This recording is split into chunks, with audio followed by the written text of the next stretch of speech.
Every day, perfectly capable people choose to stay locked in lives they secretly despise. They don't stay because they lack ambition. They stay because the thought of trying, stumbling, and having a crowd witness that stumble is completely paralyzing. Missing a target in private is frustrating, but missing it while others are watching introduces a deep, corrosive shame. We are social creatures, and when we fail publicly, our brains process the laughter or pity of others as a threat to our survival. To escape that intense psychological pressure, we invent a quiet, invisible exit strategy. We tell ourselves that giving up is the logical choice, a practical way to protect whatever dignity we have left. But insulating yourself from embarrassment comes with a severe penalty. It guarantees a life of quiet mediocrity. Walking away isn't damage control. It is the only guaranteed way to secure a permanent loss. Consider a young archer who practiced every single day in the center of his village. Week after week, his arrows missed the center. The audience whispered, some laughed, and the sheer weight of their eyes convinced him he possessed zero talent. He decided to pack up his bow forever. Thousands of miles away, a student named David found himself in a remarkably similar position. Ranked dead last in his class and facing constant ridicule, he sought refuge in his one true passion, training horses. Then, a brutal fall from a stallion shattered his leg, leaving him broken in the dirt. Both of these men stood on the exact same precipice, the archer with his bow, and David with his broken leg. The physical and social pain of their falls was so loud that quitting appeared to be the ultimate act of self-preservation. As the young archer was abandoning his craft, an old master approached, offering no sympathy. Instead, he wrapped a thick cloth tightly around his eyes. Stripped of his sight and entirely disoriented, the archer was ordered to draw his bow. The master instructed him to fire 10 consecutive arrows into the dark distance. Frustrated, the boy complied. When the blindfold was finally removed, he saw that while none of his arrows had hit the center, all 10 shafts were clustered together in a tight, dense circle far off to the side. Look at this target diagram. When beginners miss, their shots usually scatter randomly, reflecting unrefined technique. But when those shots transition into a tight cluster, even far away from the bullseye, the problem is no longer incompetence. The archer was executing a highly precise technique in the wrong direction.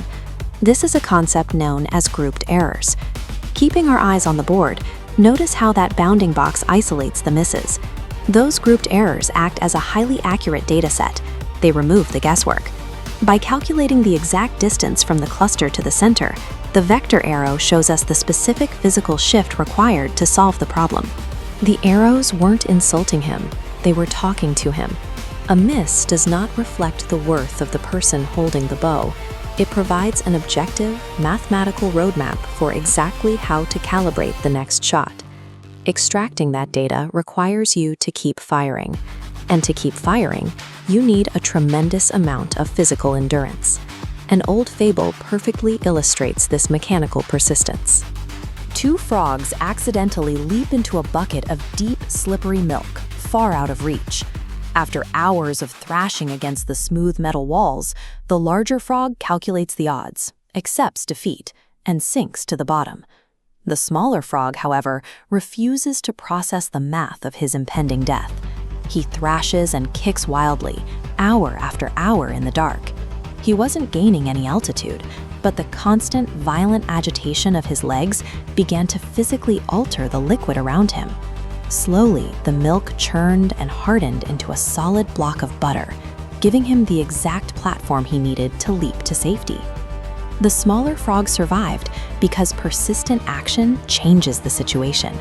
If you kick long enough, the very liquid that threatens to drown you becomes the solid ground you use to escape. The archer provides the logic for why we must try again, and the frog shows us the physical output of persistence. But to actually fuel that engine, we have to look back at the young man with the broken leg in the dirt. Instead of hiding his injury in shame, David embraced his spectacular public fall. He wrapped his shattered limb in a gleaming golden bandage. He wore his failure openly, refusing to let the accident sever his love for the animals. David applied the archer's logic to his recovery and his business. Every failed training session or setback in the stables was treated as a valuable data point rather than a defeat. By methodically adjusting his techniques and studying why specific horses or business deals strayed from the target, he turned a debilitating injury into an education. The archer teaches us the cold mechanics of how to adjust our aim, but David proves that raw passion is the fuel required to survive the long adjustment period needed to build a massive, thriving enterprise. We are taught to hide our mistakes to preserve our social standing. That is a devastatingly flawed approach. A mistake has zero moral weight. It is merely mandatory practice, demanding to be analyzed. When you view a mistake through the lens of other people's opinions, it generates shame. But when you look at it through the lens of a craftsman, that exact same event generates strength. Public humiliation is just a vital lesson disguised as a threat. Watch this diagram. When we strip ego away, the pulsing red panic of an embarrassing failure loses its threat. It drops the emotional baggage and morphs into a sterile set of X and Y coordinates, actionable data pointing to the goal. You are not failing wildly. Your attempts are landing in specific, measurable zones. Those grouped misses are the exact coordinates you need to build your success. True resilience isn't ignoring the pain of a fall. It is sitting in the dirt, feeling the sting of the impact, and calmly extracting the objective math from the emotional misery. So endure the fall. When the walls are too slippery and the audience is whispering, persist through the dark struggle. Keep kicking your legs. Put on the blindfold, mute the noise of public opinion, stand your ground, fire your arrow, and study the exact trajectory of your misses without a single ounce of shame. Because what feels like the humiliating end of your journey is exactly where your true success begins.